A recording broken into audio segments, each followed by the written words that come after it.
ఓం మహాగణాధిపతయే నమః. ఓం గురుభ్యో నమః. ఓం శ్రీమాత్రే నమః. పరమేశ్వర స్వరూపమైనటువంటి జ్యోతిష, వాస్తు మరియు ఇతర అనేకమైనటువంటి శాస్త్రములను మనకు అందించినటువంటి మహర్షులకి నమస్కారం. హయగ్రీవ హయగ్రీవ హయగ్రీవేతి యో వదేత్ తస్య నిస్సరతే వాణి జహ్నుకన్యా ప్రవాహవత్. అరుణాం కరుణాతరంగితాక్షీం ధృతపాశాంకుశపుష్పబాణచాపాం అనిమాదిభిరావృతాం మయూకైః అహమిత్యేవ విభావయే భవానీం. శ్రీమాత్రే నమః. ప్రేక్షకులందరికీ కూడా లలితాంబిక అమ్మవారి యొక్క అనుగ్రహం పరిపూర్ణంగా కలగాలని మనస్ఫూర్తిగా కోరుకుంటూ మనం ఈరోజు చెప్పుకోబోయేటువంటి టాపిక్ ఏంటంటే, చూడండి, చాలామందికి ఒక్కొక్క జాతకాన్ని బట్టి, పర్సనల్ చార్ట్ని బట్టి వారు ఏ దేవత ఆరాధన చేస్తే బాగుంటుంది, అందులోని ఆ దేవతకి ఆ దేవత సంబంధించిన మంత్ర జపం చేస్తే బాగుంటుందా, లేకపోతే ఆ దేవత సంబంధించిన లేదా ఆ గ్రహ సంబంధించిన దానం ఇస్తే బాగుంటుందా, తర్పణము చేస్తే బాగుంటుందా. తర్పణము అంటే నీటితో కానీ పాలతో కానీ చేస్తూ ఉంటారు. అదేవిధంగా హోమము చేస్తే బాగుంటుందా అనేటువంటిది ఉంటుంది. అది ఎందుకు తీసుకుంటారు అంటే, వీళ్ళ యొక్క పూర్వజన్మ కర్మ ఒక్కొక్క జాతకానికి స్పెసిఫిక్గా ఒక్కొక్క మార్గం ద్వారా అది నల్లిఫై అవ్వడం జరుగుతూ ఉంటుంది. ఆ రకంగా అది పర్సనల్ చార్ట్ చూడాలి. మరి పర్సనల్ చార్ట్ అనేటువంటిది చూసుకోవాలంటే ఎవరికి వాళ్ళకి తెలిసి ఉండాలి, లేదా ఏదైనా ఆస్ట్రాలజర్ని కన్సల్ట్ చేసి ఉంటే వాళ్ళ లగ్నం నుంచి లగ్నాధిపతి ఎలా ఉన్నాడు, పంచమాధిపతి అంటే ఉపాసనా స్థానాధిపతి ఎలా ఉన్నాడు, లేదా భాగ్యాధిపతి ఎలా ఉన్నాడు, వీళ్ళకి ఏ పర్పస్ మీద అయితే వీళ్ళు పూజ చేస్తున్నారో, లేకపోతే హోమం చేస్తున్నా, తర్పణం చేస్తున్నా, ఆ పర్పస్ని ఫుల్ఫిల్ చేసేటువంటి గ్రహ దశ నడుస్తుందా లేదా, ఒకవేళ నడవనట్లయితే ఆ గ్రహ దశ అనుకూలించేలాగా ఏ దేవతకు చేసుకోవాలనేటువంటిది ఉంటుంది. అయితే ఇవాళ మనం చెప్పుకోబోయే టాపిక్ ఏంటంటే, సహజంగా మీరు పలానా లగ్నంలో పుట్టారు, ఉదాహరణకి మేష లగ్నంలో పుట్టితే ఎవరికి తర్పణం కానీ హోమం కానీ ఇవి చేయాలి, లేదా వృషభ లగ్నంలో పుడితే ఏంటి అనేటువంటిది నేను మీకు ఒక్కొక్క లగ్నరీత్యా నేను మీకు చెప్తాను. Hi, my name is Gautam and I actually stay in Malkajgiri itself. I had this back pain. It's been 1.5 years. I have tried many treatments like chiropathy, oil massage, physiotherapy especially, but it didn't work out as much like what I expected. I strongly suggest homeopathy. You people can carry on with the homeopathy. Area Malkajgiri and doctor name is Nageswar Rao and the clinic name is Neocare Homeopathy. కన్యా లగ్నము, కన్యా రాశి. కన్యవారు ప్రధానంగా మీరు చేయవలసింది ఏమిటి అంటే దానములు. ఏ దానం ఇవ్వాలండి? తెల్ల నువ్వులు అని అంటారు. తెల్ల నువ్వుల్ని, నీలం రంగు వస్త్రము, వీటిని ఎక్కువగా దానంగా ఇస్తూ ఉండాలి. మరియు బొబ్బర్లు, తెలుపు రంగు వస్త్రం ఎక్కువగా దానంగా ఇస్తూ ఉండాలి. బియ్యము, తెలుపు రంగు వస్త్రం ఎక్కువగా దానంగా ఇస్తుండాలి. ఈ దానాలు మీరు ఎంత చేస్తూ ఉంటే మీ పూర్వజన్మలో చేసినటువంటి కర్మ దగ్ధమవుతుంది. దీని ద్వారా అది దగ్ధమవడమే కాకుండా మీరు ఈ జన్మలో ఏదైతే ప్రయత్నం చేస్తుంటారో ఆ ప్రయత్నం ఫలించడం మొదలవుతుంది. మరి ఏ రోజులు ఇవ్వాలి? శనివారము, శుక్రవారము, సోమవారము, ఈ రోజుల్లో ఇస్తూ ఉండాలి. అదేవిధంగా కొంతమందికి లగ్నాధిపతి పాడవుతుంటాడు. వాళ్ళ జన్మజాతకంలో లగ్నాధిపతి కొంచెం పాపకత్తిరిలో ఉండడం, లేదంటే పాపగ్రహాలతో కలిసి ఉంటే ఏమవుతుంది అంటే, ఆ పర్టికులర్ అంశం ఏదైతే ఉందో అది కాస్త వాళ్ళకి ఇబ్బంది కలగకుండా ముందుకు వెళ్తూ ఉంటుంది. అయితే ఇక్కడ ఈ దానము చాలామంది ఏమంటుంటారంటే, ఏమండి మేము పురోహితులకే ఇవ్వాలా, బయట ఎవరైనా ఇబ్బందుల్లో ఉంటుంటారు, అన్నం కోసం అలమటించే వాళ్ళు ఉంటారు, అటువంటి పేదవారికి కూడా ఇవ్వవచ్చు. అయితే ఇది ఎలా మారుతుందో చెప్తాను చూడండి. మీరు పేదవారికి ఇచ్చారు, అది పుణ్యం కింద మారుతుంది. అంటే వచ్చే జన్మకి పనిచేస్తుంది.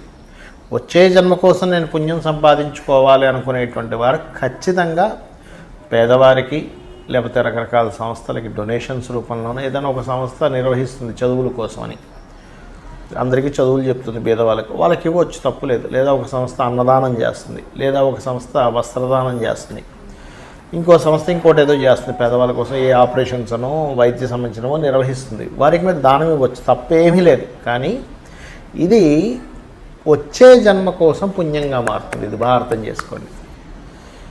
పురోహితుడికి ఇచ్చేటువంటిది ఏంటంటే దోష పరిహారార్థం ఇస్తున్నారు మీరు. పురోహితుడికి ఇచ్చే దానం అంటే ఏమిటి? మీ జన్మజాతకంలో ఉండేటువంటి తెలుసో తెలియకో పూర్వజన్మల్లో చేసిన కర్మ ఆధారంగా ఒక దోషం ఏర్పడింది.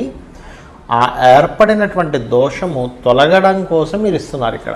అందుకని పౌరోహిత్యం చేసేటువంటి వారికి బ్రాహ్మణులకు ఇచ్చిన దానం పూర్వజన్మలో చేసిన కర్మను తొలగించడానికి పనిచేస్తుంది. పేదవారికి ఇచ్చినటువంటిది, సహాయార్థం ఇచ్చినటువంటిది వచ్చే జన్మకు మీరు బ్యాంకులో బ్యాలెన్స్ జమ చేసుకుంటున్నారు అన్నమాట. ఈ క్లారిటీతో ఇవ్వండి. ఇద్దరికి ఇవ్వడం మంచిది, అందులో ఎటువంటి సందేహం లేదు. మరి గోవులకు పెట్టడం ఎలాగండి అంటే గోవులకి రెండూ పనిచేస్తుంది. ఇప్పుడు ఉన్న దోషము తొలగించుకోవడానికి పనిచేస్తుంది, నెక్స్ట్ జన్మకు పుణ్యంగా కూడా మారుతుంది. కాకపోతే అందులో ప్రత్యేకంగా దేశీవాలి గోవుకు పెట్టాలి.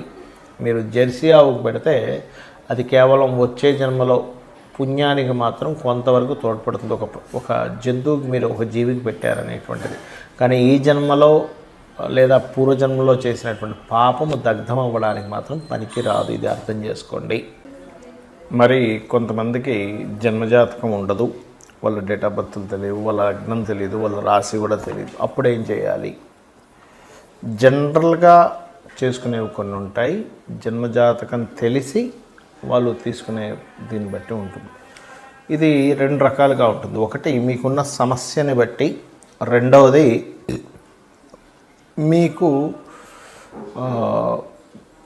సమస్య కాకుండా జనరల్గా చేసుకునేటువంటి పద్ధతి. నేను రెండు విషయాలు చెప్తాను. ఒకటి, నిత్యము సూర్య నమస్కారాలు చేసుకోవడం. నిత్యము సూర్య నమస్కారం చేసుకుంటూ సూర్యుడికి అర్ఘ్యం వదలడం. ఇక్కడ మూడు విషయాలు ఎట్ ఎ సేమ్ టైం ఇక్కడ మూడు విషయాలు ఒకటేసారి జరుగుతాయి. ఎలాగా అంటే, ఒకటి, సూర్యుడిని స్తోత్రిస్తున్నాము ఆదిత్య హృదయంతో, సూర్యభగవాన్ని నమస్కరిస్తున్నాము. సూర్యుడు అగ్నిస్వరూపం అంటే సూర్యుడిని నమస్కరిస్తున్నామంటేనే ఒక హోమం చేస్తున్నట్టుగా, యజ్ఞం చేస్తున్నట్టుగా, సూర్యుడికి నీళ్ళు వదులుతున్నామంటే తర్పణం జరుగుతున్నట్టుగా. దీంతో పాటు మీరు ఆదివారం నాడు కానీ సప్తమి వచ్చినప్పుడు కానీ సూర్యుడి యొక్క నక్షత్రాలు అంటే కృత్తిక, ఉత్తరాషాఢ ఈ నక్షత్రాల్లో కానీ మీరు గోధుమలు దానంగా ఇచ్చినట్లయితే, మీ జన్మజాతకం తెలియదు కాబట్టి 4 విషయాలు చేస్తున్నారు. దానం ఇస్తున్నారు, సూర్య నమస్కారం చేసుకుంటున్నారు, అర్ఘ్యం వదులుతున్నారు, స్తోత్రపారాయణం చేస్తున్నారు ఆదిత్య హృదయం. దీనివల్ల ఏమవుతుంది అంటే, మీకు ఏదైతే పూర్వజన్మల్లో చేసినటువంటి కర్మ ఒకవేళ నెగటివ్గా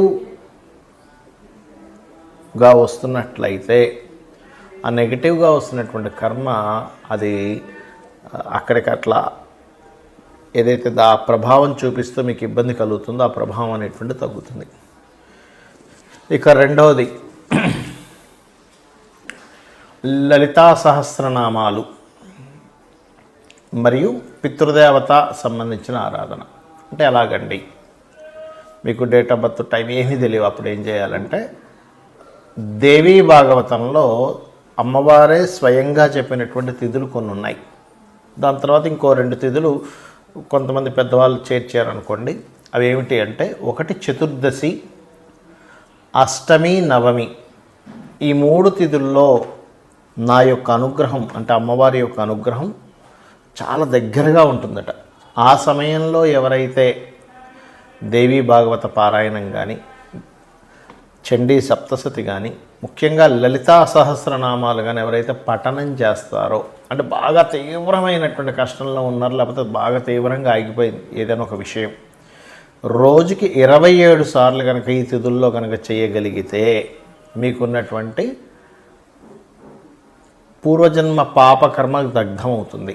దాని ద్వారా మీరు ఇప్పుడు అనుకున్న సంకల్పం నెరవేరుతుంది. మరియు మొత్తం 5 తిథులు అన్నారు కదండి, 3 చెప్పారు కదా. అంటే తర్వాత చేరినటువంటివి అమావాస్య, పౌర్ణమి కూడా. అమావాస్య, పౌర్ణమి చేస్తే కూడా ఈ యొక్క అమ్మవారి అనుగ్రహం చాలా త్వరగా చాలా ఎక్కువగా వస్తుంది. ఇక పితృదేవత సంబంధించింది కూడా చేయాలని చెప్పాను. అదేమిటి అంటే, ముఖ్యంగా అమావాస్యల సమయంలో కానీ మీ యొక్క పితృదేవతలకు సంబంధించిన తిథుల్లో కానీ మీరు అంటే వాళ్ళు గతించినటువంటి తిథుల్లో కానీ మీరు స్వయం పాకము అంటారు.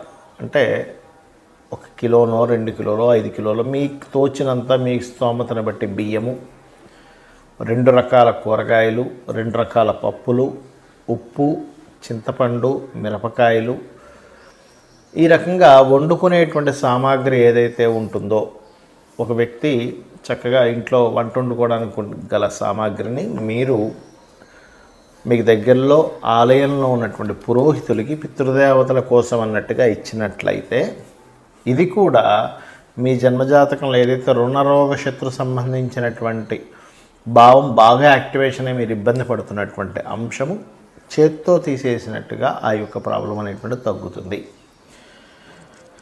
అయితే ఇది చాలామంది ఎన్నిసార్లు చేయాలండి అని అడుగుతూ ఉంటారు. ఒకటే గుర్తుపెట్టుకోండి, నిరంతరము చేయండి.